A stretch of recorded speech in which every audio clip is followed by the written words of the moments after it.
Good evening, ladies and gentlemen. Welcome to the July 30th, 2019 Board of Selectmen's meeting. Tonight we went in session at 6 o'clock. We went into executive session immediately.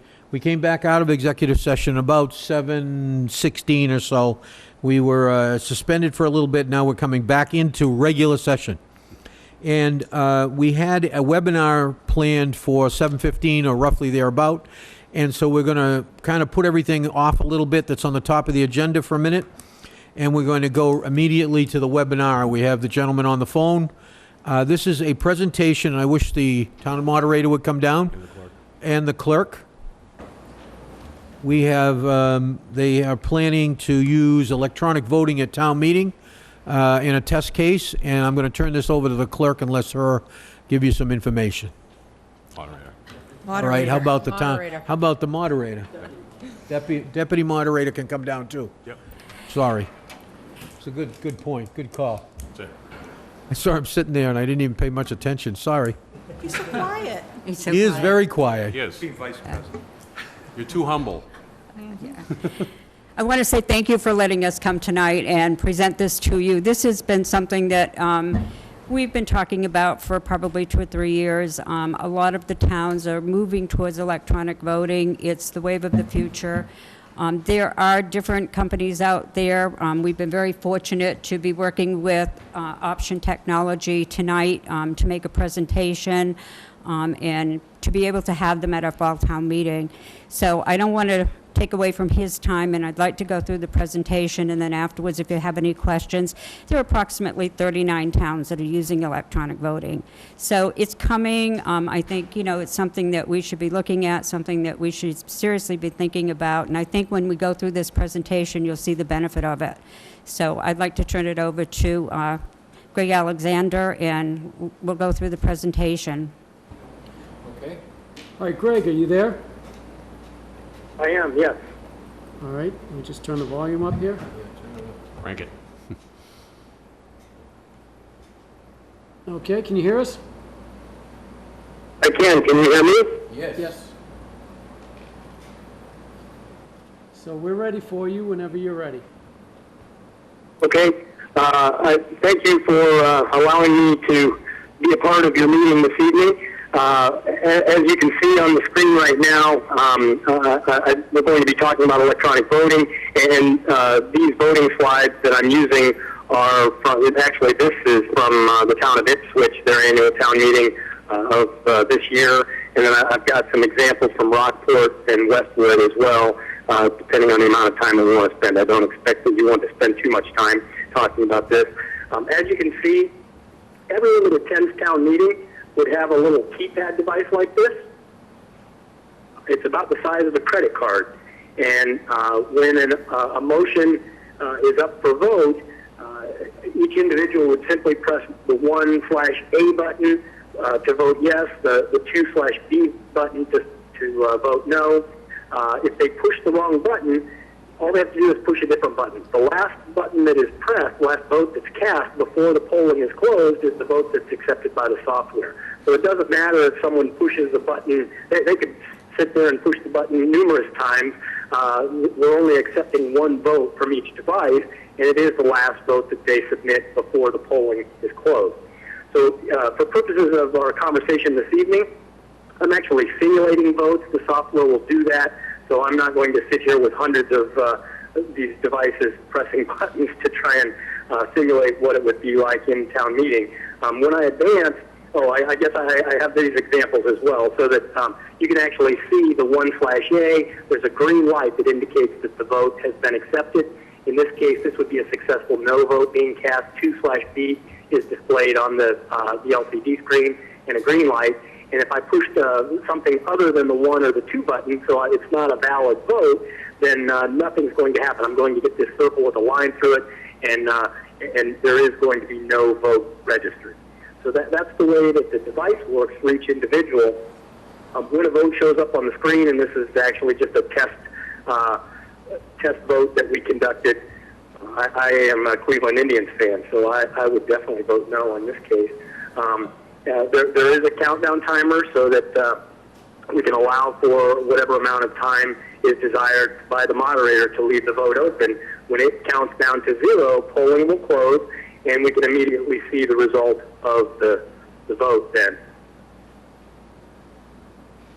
The way that each town handles this electronic voting varies depending on the town. In this case, in Ipswich, they wanted the language of each article to be displayed on the slide with that actual motion. And so we included all of the language there so that it was visible. As you can see back here, when I escape out, we're simply using Microsoft PowerPoint to conduct these votes. So it's very simple. Most of the towns that I work with actually run this on their own. It makes it much less expensive. They simply acquire the equipment, they own it, and they run it themselves each time they have town meeting. We do offer rental of the equipment, and so there are towns that we work with that rent the equipment, and most of them, when they rent, they'll actually have one of our technicians on site to assist with the voting and the use of the tool.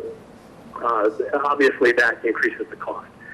So I'll show you quickly here how I would create a voting slide. This would normally be done ahead of time. When you have your warrant completed, you can create each of these voting slides and have it ready to go. And then in the meeting, if there's an amendment or if we need to make changes, it's as simple as typing on a PowerPoint slide. So you can see, again, I'm using Microsoft PowerPoint. Turning Point is simply an add-in, so it's one extra toolbar up here. And to build the voting slide, I simply hit the New button. It's a multiple choice. Vote for motion on Article 2. Yes, no, click outside the box. That voting slide's ready to go. On these slides, I did have a countdown timer, so I could insert a countdown timer here and move it where I want it to go. But when I pop that into the slideshow view, you can see the votes coming in up here in the upper right corner. The green box indicates polling is open. We're simulating 500 people that are voting on these motions. And again, when I advance, we activate the timer. I'm going to go ahead and advance through that and not let it count down. But then we see the chart with the results.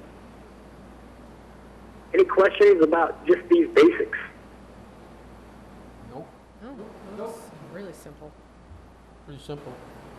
Again, there's a lot of flexibility. Ipswich wanted the language of each motion to be on the slide itself. This is Rockport from a couple of years ago, a town meeting that I attended with them. They simply had on the voting slide vote for the motion as it was read. Then this is an example from Westwood. They had a slide with the article language itself, and then when we got to the voting slide, it was simply the number of the article and vote that motion, and then they indicated who had recommended, or how the committees recommended for the town to vote, and whether it required a majority of 2/3. Up here, and that points out here, we're seeing these as a percent. The results are showing up as a percent. I could. Whoops, we need to do that. We're just revoting it. We'll go ahead and close it out. We can view those as raw count or percent, or we can toggle between the two, so that depending on how we want to view that information while we're in town meeting, and most of that is going to be up to the moderator and the town clerk, typically. So that in a nutshell is electronic voting. It's very simple.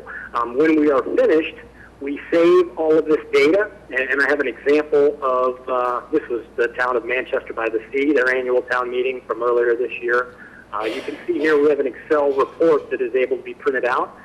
This report simply shows each motion that was voted upon and the total, the yeses, the nos, and then we have a chart. That's for every article or every motion on which we voted. And then this tab here shows every device. So every person that attended town meeting had a device. Each of those devices had a unique device ID. And while we have no idea who had each device, we do track how each of those devices voted.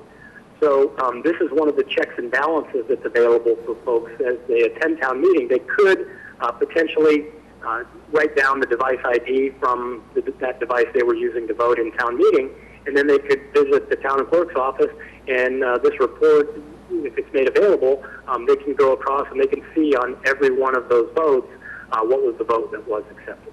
So there's a lot of detail here, and again, we don't know who has each device, because in an open town meeting environment, we want that to be anonymous, so there's no way for us to track it back, but we are getting a significant amount of detail in the data that we're collecting, if it is needed.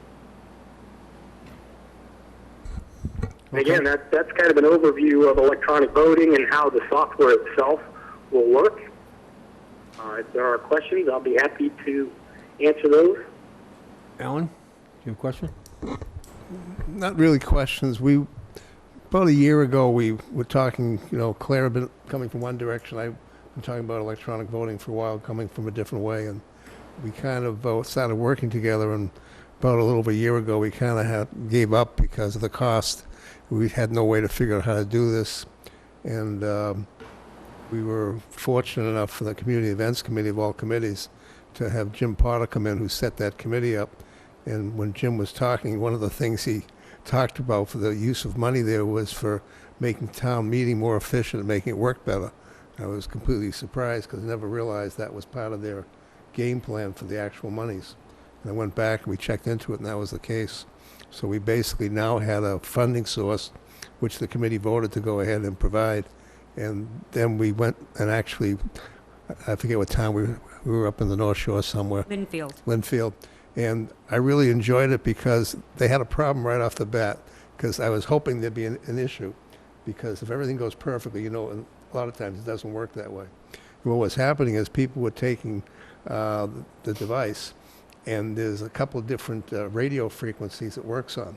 So like a lot of people, what they do is they start playing with the device. So they were basically taking and putting it on a different frequency than it was supposed to be. They were able to figure that out very quickly what had happened and corrected everybody that made mistakes. And we had people in 2 different rooms. I think there was 500 or 600 people total there. And this was perfect demonstration of how something goes bad. They're right there. It really worked well. And they had a moderator. I think it was the first time for that moderator. It was his first night, and they had about 600 people, so he was a little nervous. Oh, yeah. And to have something happen within the first 5 or 10 minutes, it sort of flustered him a little, but it just went so smoothly, the correction of it, and took no time at all. And if you have, the other question is going to be, what happens if we have someone come up and wants to change the motion? A person sitting at the console, they just go in and they can retype it in right there while you're there. It's clear and it's easy. And I think it's the ideal way, because people, I don't know how anyone else feels, but I run into people all the time, I'm not going to say what numbers, and say, I'd like to go to town meeting, but I really don't want to know how I vote. I don't want people, if I have a business, I don't want people to come back at me. There have been issues that way. And a lot of individuals don't want people to know how they vote. And this takes away that whole reason for not coming to town meeting and voting, because nobody's going to have any idea how you vote. Everybody pushes a button. They have no idea what button you pushed. So we've been after this for a while. In this particular organization, I was very surprised after we talked to them. They came back and said, we'll do this first demonstration free, which is, and we were ready to pay. So there was 3 or 4 different companies we looked at, and I think this was the best of the ones that we checked out. So I'm hoping everybody's happy with this, and it gives it a real good, honest try, because we can fund it going forward as well. That's the biggest thing. There's no sense doing it once and not being able to do it again. Thank you. Okay, Jim? I'm good. Mary? My only question was, I know that this has never happened with our current moderator because she keeps us very organized, but in the past when there's been like confusion about an amendment or something like that and people don't know how they're voting and it gets a little chaotic, you're able to like redo that right away if there's like a confusion in the vote? Well, actually, before we would call for the vote, we would make sure that everybody had a clear understanding of what they're voting on. And in order to press the button on that and to activate it, the moderator would have to say, okay, I now will call for the vote. And then you would wait until that timer showed on the screen before you actually took a vote. So there would be time if there was confusion. I would probably not take the vote until we were sure that everybody understood what was going on. Okay. Also, what he was saying too was that you can actually type in the actual amendment, like, I move the motion to so-and-so, so that everybody would see it on the screen and know exactly. Yeah, I understand. I'm just saying, like, in years ago, we would get amendments, and the discussion would go on so long, by the time it came to the vote, everyone was like, what are we voting on? Are we voting on the original article or the amendment? And it got confusing at times before we had. And I think the way that we usually do it by putting the amendment up on the screen is helpful too, and they'll actually see what they're actually voting on. And that, we'll talk about that in a minute. You got something you want to say? Right, it's, let me ask, involved. Okay, so this is going to change. We're obviously going to be opening town meeting tonight. It's the 30th, right? No, next week. A few more weeks, right? The 30th. The Today. warrant. Today, we open the warrant today. So, yes, today we open the warrant. So, when we open the warrant, we're sort of locked into the schedule that we have now, that we'll be locked into. This is going to change how and when stuff is ready for town meeting. And we're going to need your guidance for that. And I'd like to know tonight where we have to be and what dates and so on and so forth we got to obtain. Because other than that, they're going to have to amend stuff on town meeting floor, which we don't do a lot of, which you're going to have to see more of. He just did it right there. Yeah. He just made a slide. Yeah, no, I know, but there's going to be a lot more amendments To than answer there have in the to past. answer your question, I think moving forward, what we're going to have to do is pay attention to, and I'll reach out to Greg on this, but I believe they like to have, that the company would like to have the motions 2 weeks before town meeting. All right, So we would need to have pretty much everything, as far as motions go, prepared and ready to be sent out to them so that they can put it into their program Okay. 2 weeks before town meeting. All right, see, If so- something needs to change, I'm sure that they could change it, but we don't want to be doing things on Friday before the Monday of town meeting. That's my point, exactly. See, what I'm trying to do is get to the point of where we need to schedule this, because 2 weeks is a little unusual for us, as you well know. It is. Sometimes we're the same night, we're still working on motions. So what we would have to do is put a motion together and then amend it once Correct. it gets on there, because now you're going to be doing that kind of a thing. Correct. And that's all I'm saying, is I want to get to the point of amendments. We're going to get used to having to handle those, because there will be some. There's no, let's face it, a lot of the stuff, not a lot of the stuff, but if some of the articles, we will not know until, like in October. We're worried about free cash when it comes in. Sometimes it comes in that day. And we'll have to make some amendments based on what we're going to do at our meeting that night. You know what I'm saying? So we're going to be doing that, so we're going to have to get used to handling that. But I wanted to make sure that at least we get the first part in. And if it's 2 weeks, then it's 2 weeks. All right, so that's our deadline, so we'll have to add that to the schedule. Right. 2 weeks to get the motions in Get for the whatever. motions. Does this, can somebody still ask for a hand vote, or does this do away of it? They could, but that would be your judgment up to the moderator. I mean, the moderator regulates the meeting, and if they had a legitimate reason to do a hand vote, you know, they would have to say that, and it would have to be a judgment call of the moderator. But I think, you know, looking at other towns that have used this, people are very happy with it. It's instantaneous. You have the security of the privacy of your vote. There's no question on what the vote is, whereas sometimes if we have a voice vote, you know, with the curtains on the stage, sometimes it's hard if you have a very close vote. This will eliminate that. And the other thing is, we never know if you have non-voters who are sitting down front that maybe on a voice vote are voting, and there's no way to decide that. They will not have a handheld. So this will actually only be the actual voters who can vote. Plus, loud voters won't be overriding the others. Exactly. And, you know, sometimes it's wrong, because the loud voters are really the minority. Exactly. Go ahead, Peter. Actually, I have a question for town council, who just recently stepped down after many years of meritorious service as Situate's moderator. What do you think about this?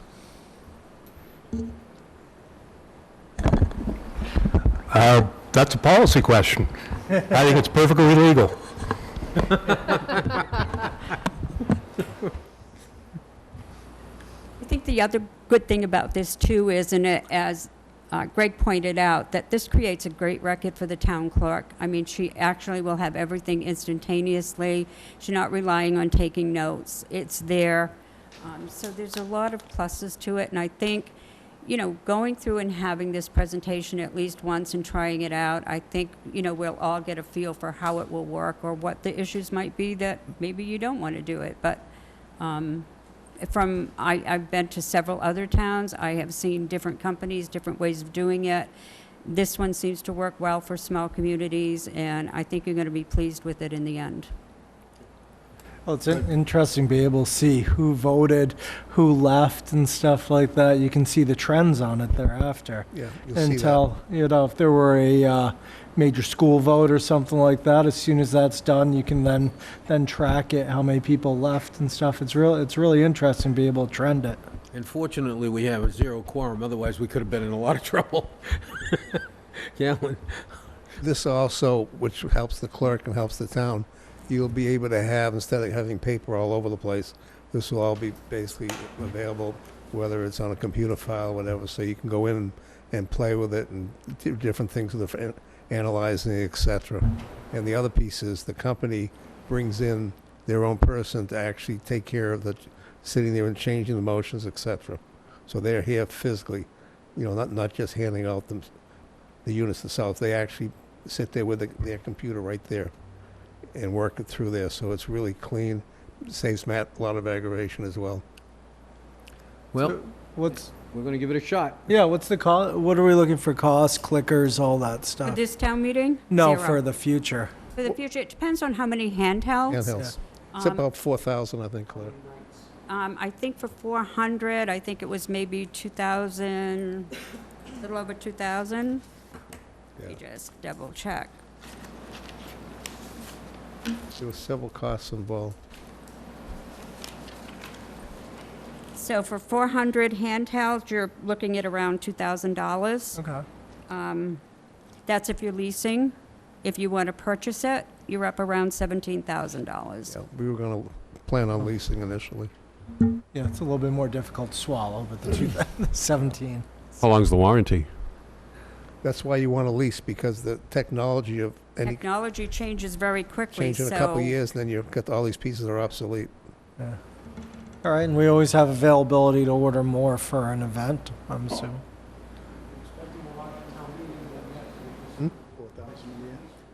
Yeah, All the different fees and everything. Right, yeah, because you just lease it per event, right? right. All right. So that works out actually pretty good for us, because we've been known to have an issue and have That's why I'm saying 500. it's $4,000. Then, It's you twice a know, year. have our usual 250 or Right. whatever, you know, Right. another time, so. And community events. If we have an annual and the special, they're still considering that one night, right? They're not going to try and double charge. No.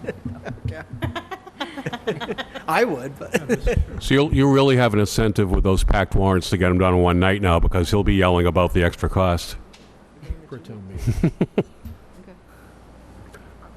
Yeah, 2 people will be at the mic, 2 people will get to speak, and we'll be calling the questions to get them done. Yeah, town meeting will run exactly as it has for the past 10 years. I was just being sarcastic. The thing is, change will be the way that they vote. And I mean, I have to say, I think sometimes people do look around to see how others are voting, and this really gives you the privacy to vote how you really want to vote without worrying about somebody grabbing you out in the parking lot and talking your ear off about how you voted.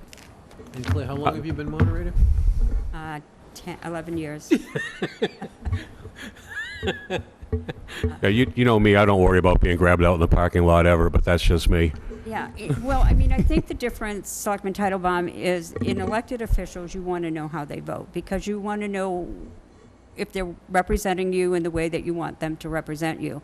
And in town meetings, at a representative town meeting, a lot of these electronic votings will have names up there and will automatically insert how they vote. And that's because those who are elected to serve, the voters want them to represent them, or they're not going to vote for them the next time around. In an open town meeting, it's a little different. You know, I just think I think we should give it a shot. We should try it, get a feel for the community, see how they feel about it. I only know of one community going forward. If we need to put this on as a warrant article, I'm not sure. But there was only one town that decided that they were not going to go for it. And that's because they were going with a different system that went around $30,000. And the community didn't want to spend that much money. But other than that, every town that has tried this, has had a demonstration. The voters like it very much. Yep. All right. Anybody else with any questions? All right, thank you. Yes. I appreciate it. Thank you. Thank you, Thank you. sir. Greg, we're all set. I want to thank you. Yep. Okay, thank you. Very And, informative. Let me know if there are additional questions. I could not hear the discussion at all. I apologize. I didn't jump in there, but thank you You're very better much, off. and have a wonderful evening. We'll Thank be in you. touch with you tomorrow. See you in October. Thank All you. right, take care. Thanks, Claire. Thank you. All right, we need to do our Pledge of Allegiance. Let's do that, shall we? Mr. Pigeon, will you lead us in the Pledge of Allegiance?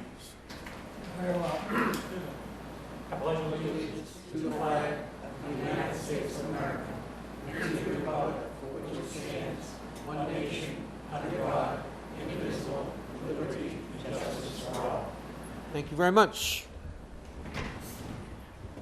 Announcements. I gotta do roll call. Oh, you want to do the roll call? Go ahead. Sorry. We did it earlier, but go ahead. It's for her note. Oh, then never mind, skip it, go. Yeah. Sorry. Next up would be announcements. How about you, Alan? Nothing? Were you on vacation? Yep. Okay. Jim, any announcements? No, everybody else is on vacation. Peter? Yeah, the third annual Meet Me at the Tremont event is coming up the 24th of this month, Saturday night, 5:30 till 8:30. Music by Daddy-O. There'll be a cash bar for beer and wine, hopefully if the selectmen approve the application. There'll be some drawings. There'll be some interpretive historical items there from the Wareham Historic Society, because this is the 200th anniversary of the Tremont Nail Factory's existence. And tickets are available online at the Cape Cod Canal Region Chamber of Commerce's website, and also at the Gallery Consignment Shop downtown, right across from the post office. $40, and you get a lot of good stuff for the $40, so I hope to see everybody there. All right, Mary? Nope. Nope. Okay, next up would be citizens' participation. Is there anybody here for citizens' participation? No? Yes, sir. Come on down. Come down, speak your case, speak right into that microphone. Thank you very much.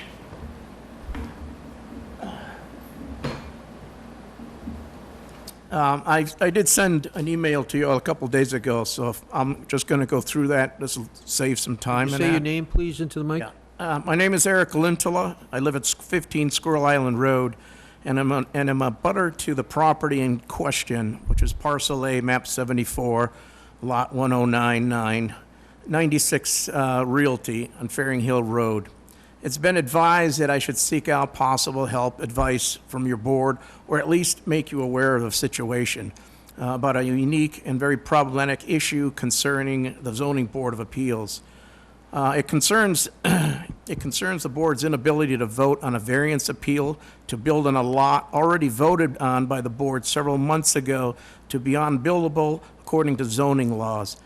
Myself and the concerned residents on Squirrel Island Road, understand a lot of the hard work all the committee members do here now. So it's not complaining, but it's a unique issue that just arose, and just want to bring it to someone's attention. All right, because can I it just hasn't stop you for 1 second? Yes. I got that, and I sent you back an answer Right, that we were going to appoint another member tonight. right. When we appoint that member tonight, they should have enough people to hear that on the 14th. And I was going to also get in touch with the chairman to make sure that happens. So I That thought I would- responded that to you. I understand. But also, at the meeting we had on the 24th, it was already stated that 2 people won't be there. That's And okay. even with this new member, it won't be enough to Well, they'll- vote on this. Well, they'll have 3. 3 out of 5. It sits The with 5. chairman says they need the realty company has Need a the right to have supermajority? 5 members there. They need 5 voting members. That's what I've been told. For several months, they keep kicking this down the road and not voting because they don't have enough members. And the chairman said some towns have 3 to vote for. Hold on one This second. one has 5. Hold on one second. Let me just ask council. They need 5 members present? Thank you, Mr. Chairman. Well, just to address a couple points. Under Chapter 48, Section 9 or 15, depending on whether it's a special permit or a variance, to grant the special permit or variance, you require a supermajority, which on a board of 5 is 4. That's to grant. However, a vote to deny only requires 3. So to take the position that the board can't vote because 4 people there are there is incorrect. If 3 people were there, those 3 people could, if they Deny. felt it was appropriate, entertain a motion to deny and approve that by a 2-to-1 vote or a 3-to-0 vote. So it's not legally or factually correct to say that the board can't vote if only 3 people were there. It would be correct to state that it could not approve either the special permit or the variance if only 3 people were there, because that requires a vote of 4 in the affirmative. So there's a big difference between not being able to vote and not being able to vote in favor. Okay, so the point is that they could deny it and/or ask for an extension. Yes. Okay. The 14th is the final day, because this has been kicked down the road several months. This is the final time they can meet, and they have to vote. Otherwise, it passes by default. And 2 people on the committee are recusing themselves to vote, because one is in a butter to the property, and the other one, for whatever reasons, is also recusing themselves. Okay, Alan? Usually what happens is if the proponent for the particular project always wants 5 people there, because they don't want 4 because it's too easy to lose. Too They easy have to get all lose. 4. That's why they do that. 3 is all you need to say no. Basically, they can also ask the proponent to give them an extension without kicking in the time frame, which is allowed as Right. well. If they say, look, we can't vote on it now, there's no way you're going to get a positive vote, then they could say to them, well, okay, we'll give you an extension. Go ahead, Rich. If they don't give you an extension, you can vote the 3 no, and that's it. Right. Yeah.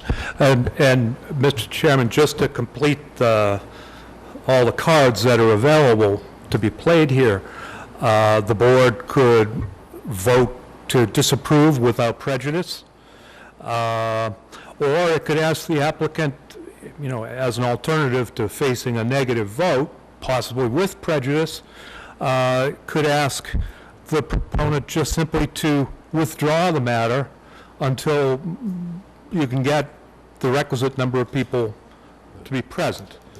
Going to a constructive approval in these type of circumstances would be considered to be very unusual. Okay, so anyway, I'm going to do a little more homework on this for you. That's all I can tell you at this point.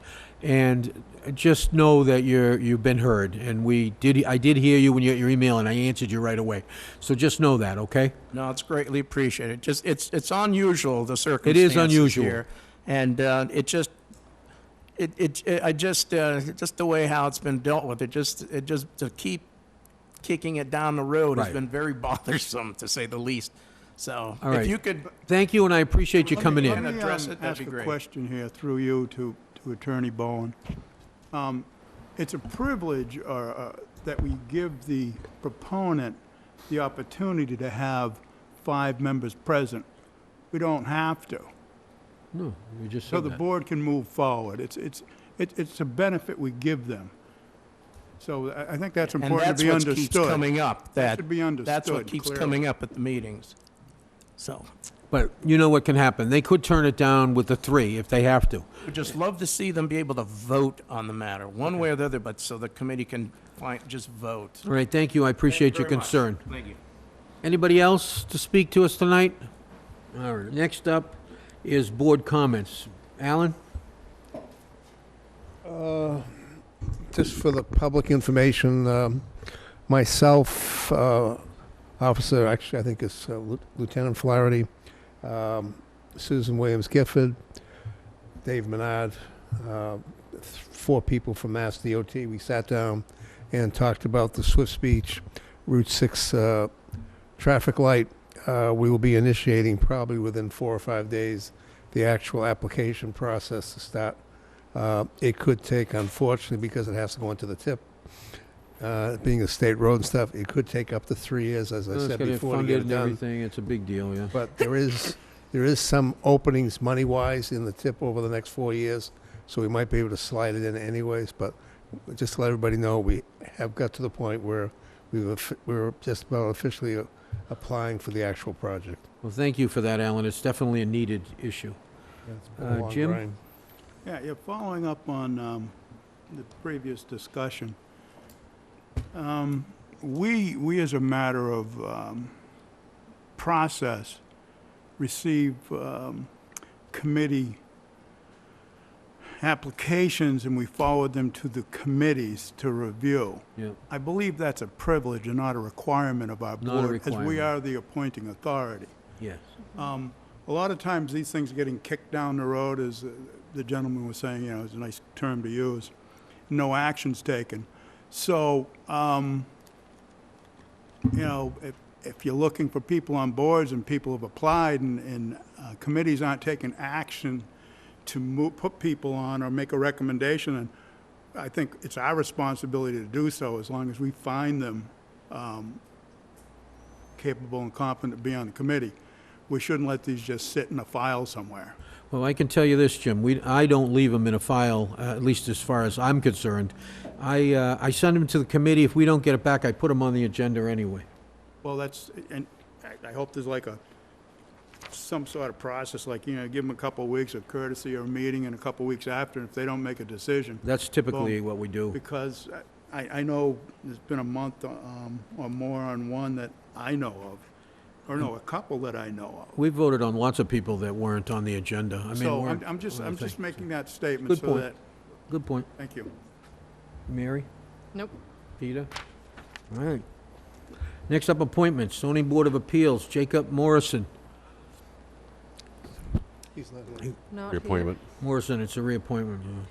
Okay, I move that we appoint Jacob Morrison as a member to the Zoning Board of Appeals for a term to expire no later than June 30th, 2024. Do I have a Second. Motion made by Mary, seconded by Peter. Any discussion? All in favor, say aye. Aye. Aye. Opposed, abstaining, it's unanimous, 500. Council on Aging, Board of Directors. I move that we approve Joy Becker. Is Joy here? Oh, is Joy here? Sorry, I got going too fast. As a member to the Council on Aging Board of Directors for a term to expire no later than June 30th, 2023. All right, motion made by Mary, seconded by Second. Alan. Any discussion? All in favor, say aye. Aye. Aye. Opposed, abstaining, unanimous. Appointment of some poll workers. I move that we approve Barbara Gomes, Paul Ciccatelli, and Patricia Ciccatelli for the poll workers for a term to expire no later than June 30th, 2020. Right. Second. Motion made by Mary, seconded by Peter. Any more discussion? All in favor, say aye. Aye. Opposed, abstaining, unanimous. Application for Cupcake Charlie's, 2421 Cranberry Highway, Wareham, for a common vic. It's Cupcake Charlie's, come on down. Did you bring any cupcakes? Not tonight. Oh, come on. You got a name like Cupcake last night. Charlie's and you don't bring cupcakes? We did that one time in Newport and we got In trouble? Yeah. good, yeah. Yeah, you know, and you're absolutely right. We didn't know any better. We Believe it or not, it gets to be a big deal. I was gonna say, we're not, were just being nice. we're not Newport, we're not that snooty. It is that you're nice, though. Thank you. All right, so we got a common vic. Where are you opening? 240, where's 2421? 2421 Cranberry Highway. Whereabouts? It's in the Wareham crossing Okay. where the old Claire's was. Okay. Perfect. And my name's Dan Lessa, by the way. I'm going to have to forget about you, unfortunately, because, you know, I already weigh 300 pounds, so. Moderation. We have everything in order here. He's got all. Everything's in order? Signed off, yep. All right. and you got Is insurance there and anything you want to everything. tell us? How about a little advertisement for your business while you're here? We are a gourmet cupcake shop, although we are offering many other baked treats. We're going to be a full-service ice cream shop as well, hard serve, 14 or 16 flavors. We do full-size cakes, cookies, brownies, all kinds of other things. We want to be Wareham's hometown bakery. All right. Whoopie pies, great whoopie And pies. whoopie pies. You make good whoopie pies? Oh, yeah. Have you been there? I mean, the one over at Foxborough, over Really? at Patriot Cross. Yeah. Oh, you have one in Foxborough? 5 other locations. Oh, no kidding. Whoa. Oh, you must be good then. Thank you. All right, could I have a motion? Okay, I move that we approve the common vic license for Cupcake Charlie's, 2421 Cranberry Highway, Wareham, Mass. Second. Motion made by Mary, seconded by Peter. Any discussion? All in favor, say aye. Aye. Opposed, abstaining, it's unanimous. All right, now we have an application from Trevor Watson. Good luck. Thank you very much. Thank you very much. 10 one-day liquor licenses to be held August 2nd, 3rd, 9th. Now, as everybody remembers, Trevor owns that little place in Onset there, right? Mm-hmm. And he's doing this with one-day licenses. At some point, maybe we're going to talk to him about our seasonal license. But he's entitled to 30 per year, just so you know, so everybody understands. Untitled, may ask. Yes, he may ask, yes, I'm sorry. He may ask for 30 per year. But at some point, where you're going to be like this, maybe a seasonal liquor license might be better in the end result. Yes, Might solve your problem. Yeah. we have discussed that, and I'm Lane White. I am here representing Trevor Watson. Thank you again for considering us again. We've had great success in this past month, great response to our little intimate venue over on Onset Ave. And as I said, we have discussed the possibility of going for a seasonal license because of the success and the popularity of the location and the venue. So that's why we're coming for August as well. Well, the good news is, you've already qualified for a bunch of one-days. Chances are you're going to make it. Right, that would be wonderful. Good risk. Take the chance. We like those odds. Take the chance. All right, could I have a motion, please? I move that we approve the application for Trevor Watson for 10 one-day liquor licenses to be held August 2nd, 3rd, 9th, 10th, 16th, 17th, 23rd, 24th, 30th, 31st, from 3 p.m. to 10 p.m. Second. Motion made by Mary, seconded by Peter. Any discussion? I wanted to ask a question before we even, Yeah. about how many people maximum have you had there at your soirees? I would say that opening night was the busiest. And I would say over the course of the night, we had about 80 people over the course of the evening. The most that we've had there at one time, I would say, would be about 25 or 30. Everything's going well. Oh, it's beautifully. We have a great clientele. There has been no issue whatsoever with any rowdiness or undesirables.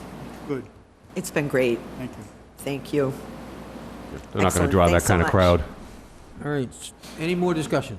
All in favor, say aye. Aye. Opposed, abstaining, unanimous, 500. Thank you so much. Thank you very much. Thanks. All right, vote to revoke an underground storage license. Okay, so we don't really need to revoke this because he's never renewed it. All right? So I've talked to council about this, and he has something to weigh in, so let's let him weigh in. Thank you, Mr. Chairman. The one thing I just want to be, factually certain about is whether, in fact, he still holds the license. Now, when I took a look at Chapter 148, Section 13, what it says is that you can revoke if you give the opportunity for a hearing and provide notice of the hearing. The statute also provides that you have to file this certificate. The statute, at least I didn't see it in there, didn't seem to say that if you didn't file the certificate, your license automatically went away. Now, I'm not saying that it didn't automatically go away. Maybe if I look harder, I might find that. But the thing that catches my eye is there's no obvious statement, but there is a clear statement that if you're going to revoke, you have to have notice and a hearing. Call it the belt and suspenders route would be send them a notice, recite all the alleged problems, and then bring them in and have the hearing. And then if after the facts are presented, you feel that they should, whatever license they may or may not have there today, they shouldn't have it, then you take appropriate action. All right, so that's what we're probably gonna do then. We'll notice it, and we'll do it in a hearing. The reason for this is that he's never renewed the license. It's a marina. The tanks have to be removed and put out above ground now, not in the ground where they are. And there's a lot of other issues as far as payments and so on and so forth that are missing. So there's a lot of reasons why that we have to take this action. So the purpose of this was really to notify the board and find out a process. I think we found it. I think we'll have a hearing, we'll revoke it, let him know, have him into the hearing, if we approve it.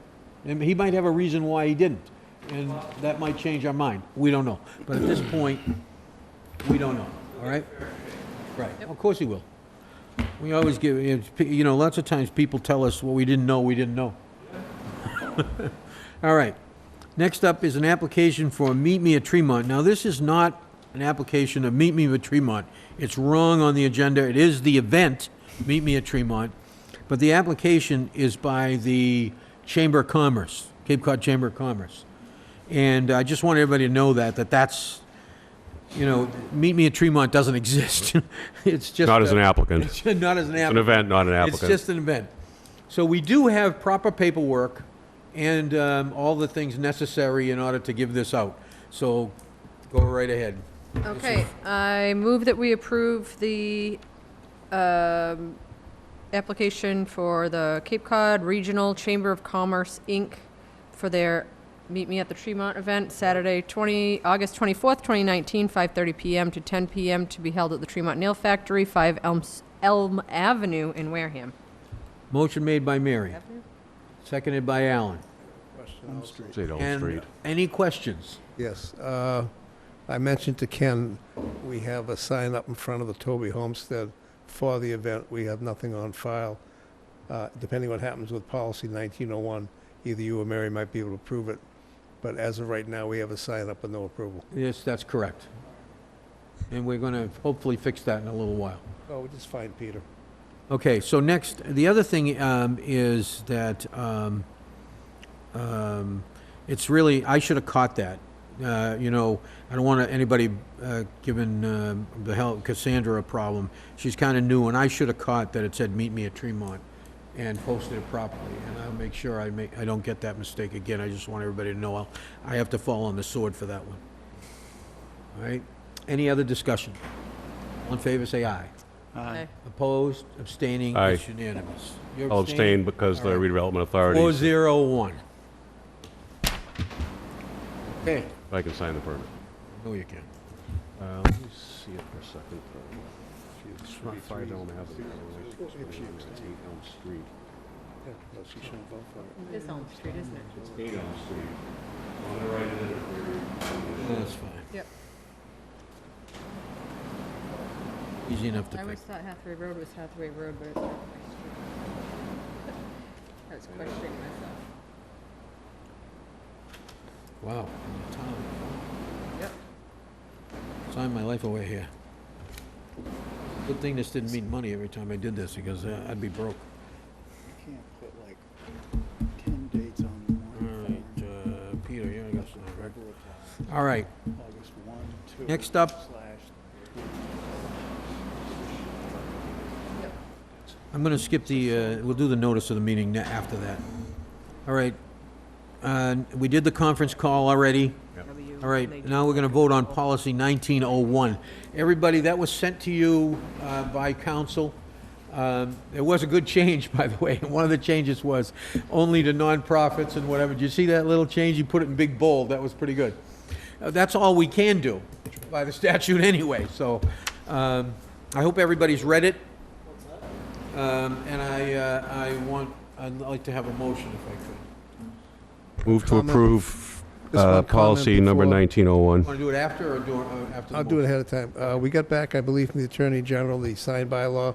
I believe the political sign portion, they kicked out because of that Reed, whatever it was, court case. Yeah, we knew So that we was need, going we to need to happen. update that. We expected it. But Okay, just we so everybody expected knows. that anyway. Yep. Okay. Okay, a motion made by Peter, seconded by who? Second. Seconded by Mary. Any discussion? All in favor, say aye. Aye. Opposed, abstaining, it's unanimous. You sign that, Mary? All right, now, let's see, what do we got? So approve my signs. I just did. Okay. I signed it already. Update from the Wareham Municipal Affordable House Trust. Are they here? Oh, come on down. You it?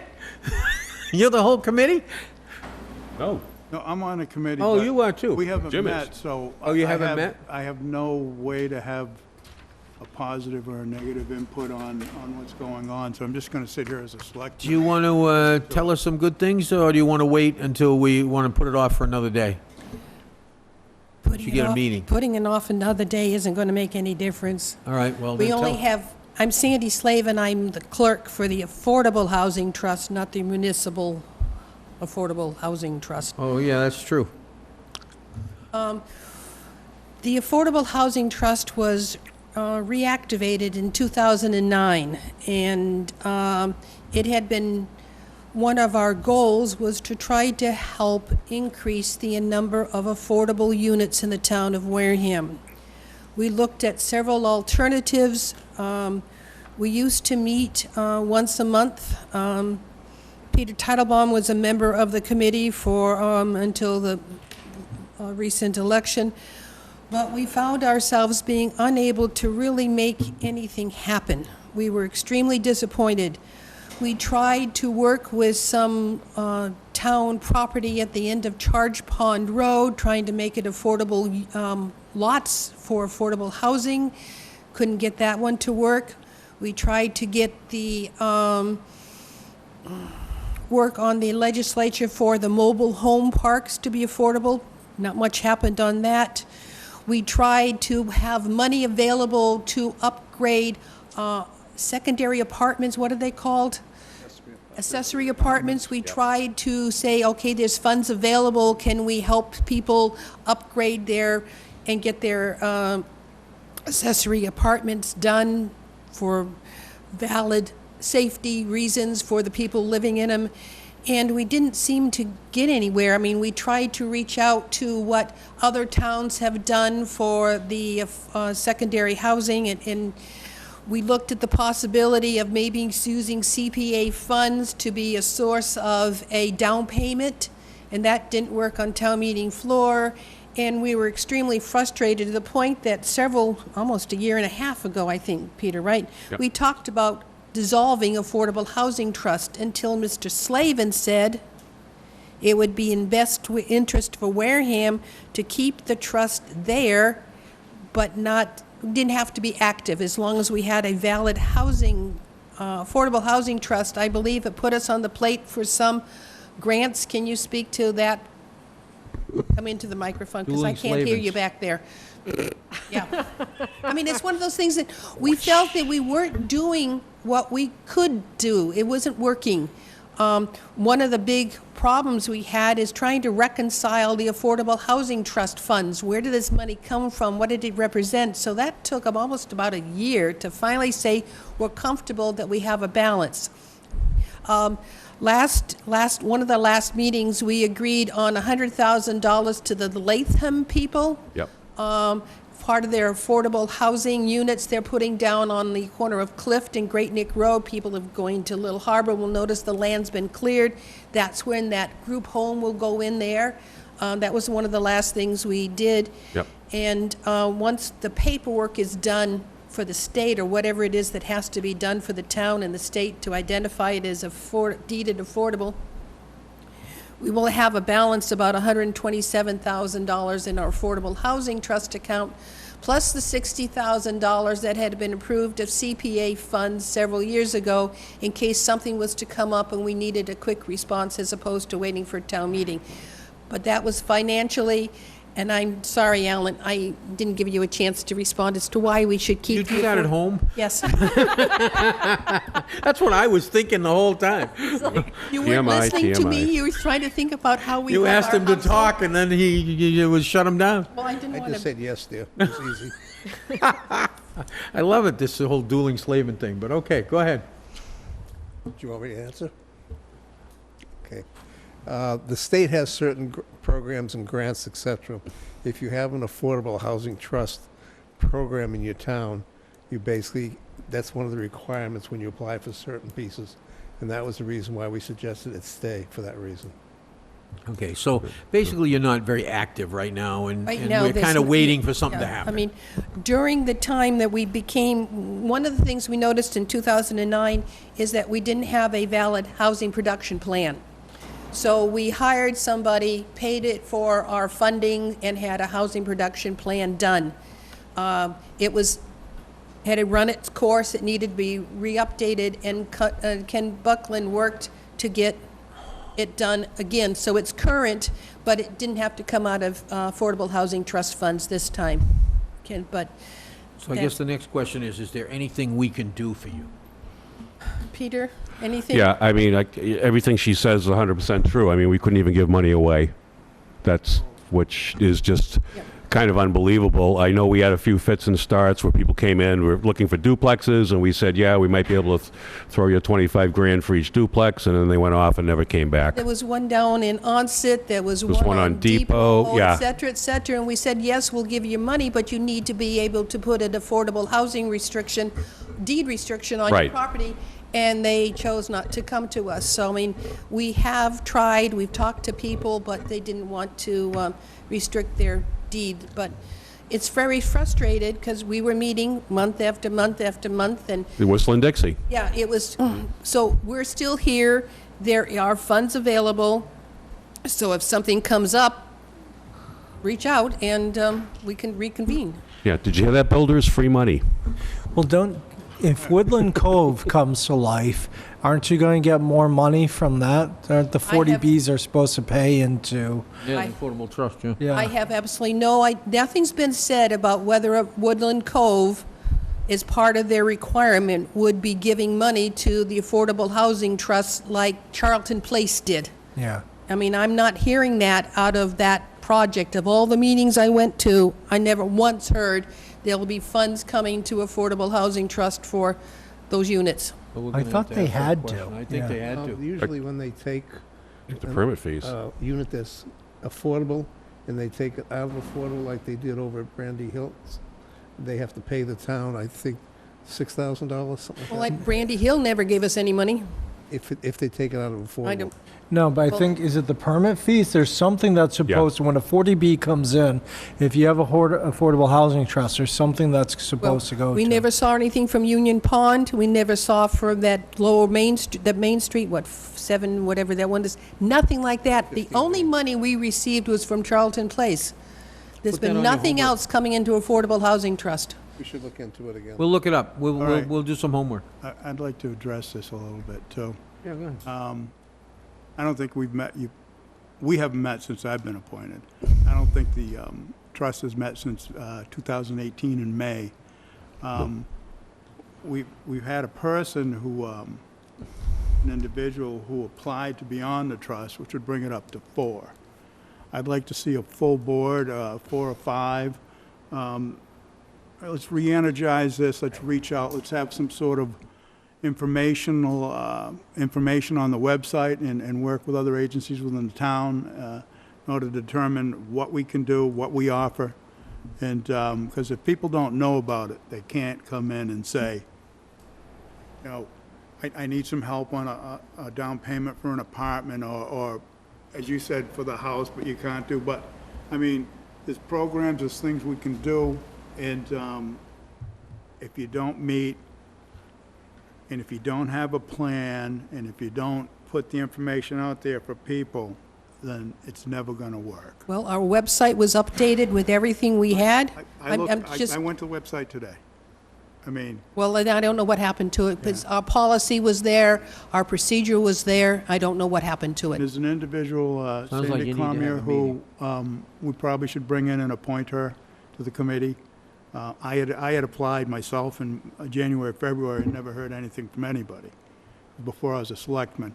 So that's where I was kind of getting to the void of non-appointments, and I considered myself a relatively qualified. I Well, don't think we have anything I'm going waiting for appointments. if, I'm going to say, it really isn't fair for anybody to go to a committee, never attend any committee at all, any meeting at all, and have the selectmen decide who's on our committee.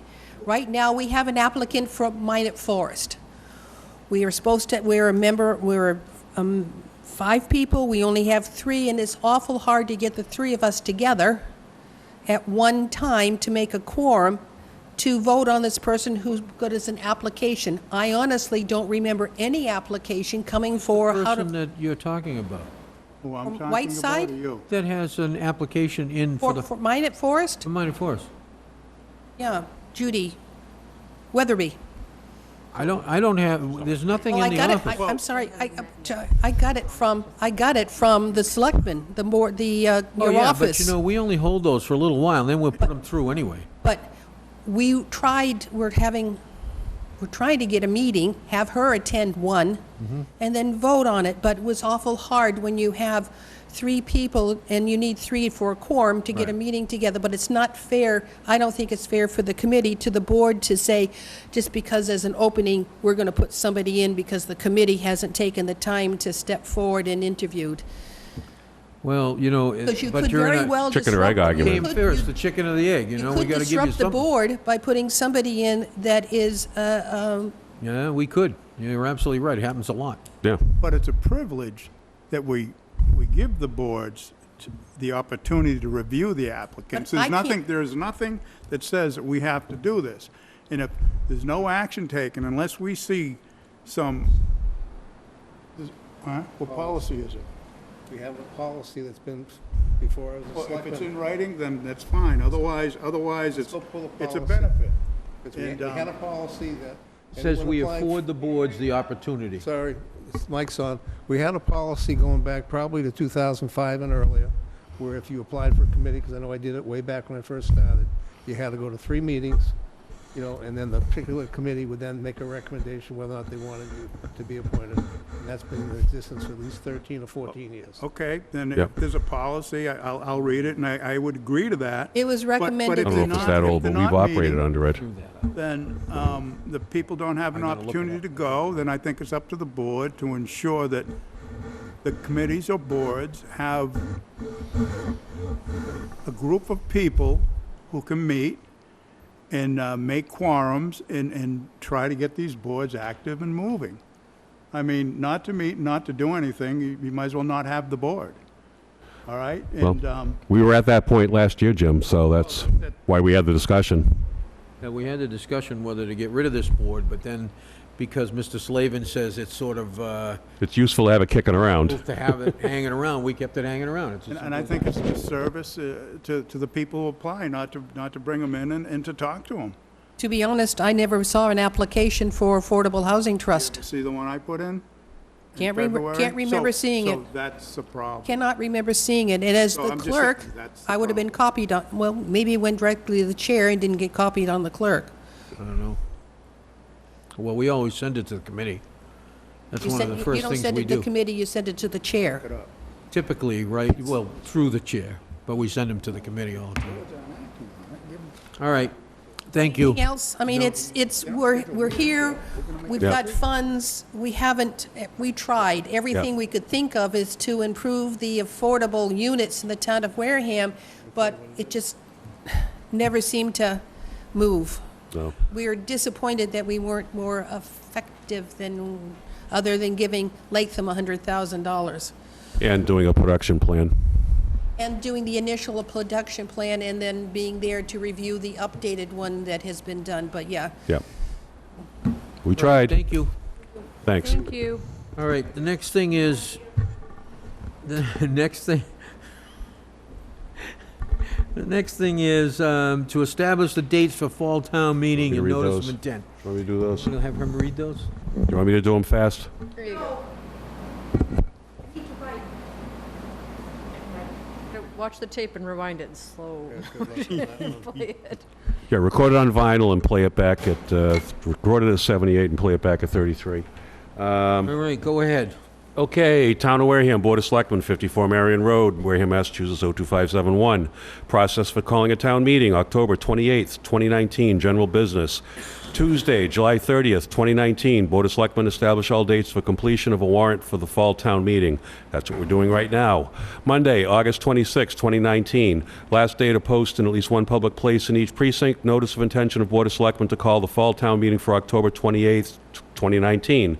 This is pursuant to Bylaws Division 1, Article 1, Section 3, which is 10 days' notice before the warrant closes. Thursday, September 5th, 2019, last day for articles and/or petitions to be inserted in the warrant pursuant to Wareham Home Rule Charter, Section 2-4C, 45 days or more before town meeting convenes. Tuesday, September 10th, 2019, Board of Selectmen officially closed the warrant. Thursday, September 12th, 2019, last day to post in each precinct and deliver a copy of warrant to the town moderator and to the chairman of the Finance Committee, Planning Board, and Capital Planning Committee established by Section 2-5 of the Wareham Home Rule Charter. This is within 3 days of the closing of the warrant. Monday, September 16th, 2019, last day to submit articles to the Finance Committee to be included in the warrant. Pursuant to Bylaws Division 1, Article 1, Section 1, no later than 35 days before town meeting convenes. Thursday, October 3rd, 2019, last day to publish entire warrant in a local newspaper. Pursuant to Wareham Home Rule Charter, Section 2-4D, not less than 14 days before town meeting. Monday, October 28th, commencement of fall town meeting. This is pursuant to Bylaws Division 1, Article 1, Section 1. Fall town meeting shall be held on the fourth Monday of October, and that's my motion. Second from Mary. Okay, motion made by Peter, seconded by Mary. Any discussion? Yeah, I will just briefly say that we were in the process of amending these charter sections at the Springtown meeting. I don't know that we've heard back from the Attorney General on that. So at this point, we should, get out ahead of it, get this declaration made. If the board decides to pull back because nothing's been published yet, nothing's been put out there yet, depending on what we get back from the state, that's a decision for the board to make in terms of how the town meeting is called. I think we're kind of stuck with this one now. But for now, we are. Because all we got, so this is how we do it. All right, so motion made by Peter, seconded by Mary. Any discussion? All in favor, say aye. Aye. Opposed, abstaining, unanimous, 500. Now we got the warrant. Now the warrant. Okay, I'll read the warrant too. Town of Wareham, Board of Selectmen, 54 Marion Road, Wareham, Mass. 02571, notice of 2019 fall town meeting. Commonwealth of Massachusetts, Plymouth Shire Town, to either of the constables of the town of Wareham, greetings in the name of the Commonwealth of Massachusetts and in accordance with the provisions of Division 1, Article 1, Section 3 of the bylaws of the town of Wareham amended. You are hereby directed to notify and warn the legal voters of the town of Wareham that the fall town meeting has been called by the Board of Selectmen to be held at 7 p.m. on Monday, October 28, 2019, at which time the business of the town meeting shall be transacted. Last day for submission of articles to be inserted in the warrant is Thursday, September 5th, 2019. The warrant for this meeting shall close on Tuesday, September 10th, 2019. And you are hereby directed to serve this notice by posting attested copies thereof in at least one public place in each precinct within the town of Wareham on or before Thursday, September 12th, 2019. Hereof fail not, and make due return of your postings with your doings thereon to the town clerk, given under our hands this at Wareham this 30th day of July in the year 2019. Wareham Board of Selectmen, Patrick G. Tropiano, Chairman, Mary Bruce Clerk, Alan H. Slavin, Peter W. Teitelbaum, James M. Manise. That's my motion. Motion made by Peter, seconded by Alan. Any more discussion? All in favor, say aye. Aye. Opposed, abstaining, it's unanimous. And I'm going to pass around the actual warrant. We're going to sign it. Yep. All right, moving along. Any other town business not reasonably anticipated in the last 48 hours? Anybody? Nope. Town administrator's report, please. Mr. Chairman, we held a successful auction of 2 properties that were tax title properties for the town. One was a home in Onset. The winning bid was $67,000 for that, plus there's an additional $5,000 fee to the town on top of that, so that one was $72,000. Then the second was a parcel of land. Its assessed value was $8,600, so we the minimum was 8,600, and the auctioneer started higher, but it went down to that, but we also received the 5,000 on it. So it was 13,600, so it went significantly over the assessed value. Okay. So all told, brought in some good money to the town on that one. Okay. And they're back on the rolls. And they're back on the rolls, and actually they have to prepay their the taxes right when they get it, yep. So, those still need to close out on a few matters, but, you know, I think it was good, and I appreciate the finance director, John Foster, working hard on these. He always brings them forward, and, you know, we should have a few more in the future, so. Okay. Anybody else, anything else? Nope. Liaison reports, please. Alan? Basically, Serped and Mass Municipal Association are shut down for the summer for July and August, so there's nothing coming in that direction. The Cannabis Control Commission, as far as the delivery programs, are still on hold, and the social clubs are on hold. The program of 10 to 12 pilot projects, which they've been talking about, I get a hold of Ken Buckland and said if we have any interest, we can make an application to Cannabis Control Commission if we want to be in the pilot program or not. That's up to him. And the state will pick up whichever they want anyways. But there is no program available for someone to come in and apply to us for a social club at this time. And there's nothing in place. Even in the pilot program, there's nothing in place. I did get a hold of Mass DOT Rail a few days ago, and we've been working actually for Peter and Mary on the redevelopment authority, the redevelopment of Merchants Way. And Mr. Buckland, probably tomorrow, will be submitting the most current plans to Mass DOT Rail. And we have one of the executives at the organization is going to take our plans and run through the process there and get us our controlled gate crossings for that project, so we can actually go ahead and redevelop and have a way to get across the tracks, etc., legally. Okay, great. Jim? Yeah, we have a meeting of the Regional Refuse Disposal District tomorrow in Marion at the police station, 5 p.m. in the meeting room there. So anybody interested, we'll be there. Thank you. Okay. Peter? I liaised with bears in New Hampshire. Mary? All right, so we have been dealing with ongoing issues at the sewer plant relevant to odors. They've been going on for a long time. We are working on getting an independent evaluation to try to determine how and what's going to happen in order to stop that issue from happening. We've spent a lot of time talking about it. I had some conversations with Derek today. I've talked to Jim Gilberti. It's been ongoing at least since 2008. And enough is enough. So we are going to step on the gas pedal, and we are going to try to get that alleviated. There's really just has to happen. I mean, at one point they were authorized in 2008 to do what was necessary to fix it. And that's a long time ago. I want everybody to know that we're not laying down on this. Derek's not laying down on it.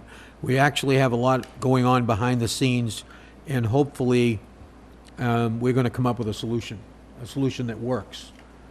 And I'll let you know more about that as the time goes on. The other thing I want to mention is last week somebody came before us and mentioned about the whistles at the track. Somebody was injured there pretty seriously. Somebody mentioned the whistles. And, you know, once upon a time I was an advocate with some of the owners to eliminate the whistles on the tracks, on certain tracks, until we found out that the law doesn't allow that anymore. There is areas in other portions of towns that do have that, where they have no whistles. So if you happen to be in the way and the train's coming through, they don't have it. But I just wanted to make that clear that we had nothing ongoing. The guys were blowing whistles out there regularly, as they had been right along, and the whistles were blown at the time. And it seems like somebody wants to blame people for, or connect it to somebody getting injured to whistles not blowing. But they have been. They've been on their regular schedules. They blew the whistles. And in fact, the whistles were even blown more in this case because they were noticed they were on the tracks. So let's not, try to make bad disparity or how should I say this? Let's not cast stones on something that's not real. Fake news we don't need. Next, consent agenda. We have some approval of minutes, do we? Yes. All right, let's do it. I move that we approve the minutes from June 27th, 2019 and July 16th, 2019. Okay, One at a time? Yep. I'm sorry, I'm going to do these separate. yeah, because people weren't here. Okay, sorry, I retract that. So I move that we approve the minutes of June 27th, 2019. Patrick, myself, and Alan were there, so Three of us. Peter On the and 25th, right? 27th, was it? What, what year was That it? was on a Thursday, July 25th, correct? Was it Yes. the They were 25th? transcribed on the 26th, I believe. What, was it the 25th? That's what I got in my calendar. No, 27th, 29th. Was the 29th. Transcribed on the 29th, the meeting was on the 27th. Was it Thursday? Yes, it was a Thursday. 25th, right? Special meeting to approve that. Yes. The 1 day is okay, yeah. We didn't, yeah, Jim and I didn't make it in there. Right, You guys got All it? right, so it was the 25th. so this was the 25th. Yeah. Okay. Make that correction. It wasn't the 25th? It was the 25th, that's a Thursday. Oh, then it's the, You're looking at August, oh, probably. we looked at the wrong month, didn't we? Did we look at the wrong All right, month? wait a minute. I'm gonna slow down here. It's a mini minute, so, yeah, you know what it was? Many minutes for the 27th. You know what it was? It's the 27th. Yeah. Jim and I We weren't there. looked at the wrong Look, it's month. on my calendar. We looked at the wrong month, okay. We got it fixed. We're good. All right, We looked at the wrong month. one more time. Okay. No big deal. I move that we approve the minutes from June 27th. As presented, right? 2019, as Yeah. presented. Okay, motion made by Mary, seconded by Alan. Any discussion? All in favor, say aye. Opposed, abstaining, it's unanimous. Oh, I abstain. 402. 302, sorry. 302. All right, I Oh, move that boy. we approve Getting confusing the just to do meeting minutes. minutes from July 16th, 2019. Was everybody present? Peter was not here. All right. Motion made by Mary, seconded by Alan. Any discussion? All in favor, say aye. Aye. Aye. Opposed, abstain. 401. All right. Is that it? Bang, we're done. Anybody have anything else to bring in front of the board? No. I'll take a motion to adjourn by Peter, seconded by Alan. All in favor, say aye. Opposed, abstaining, it's unanimous. We'll see you in 2 weeks, Wareham. Have a great week, couple of weeks.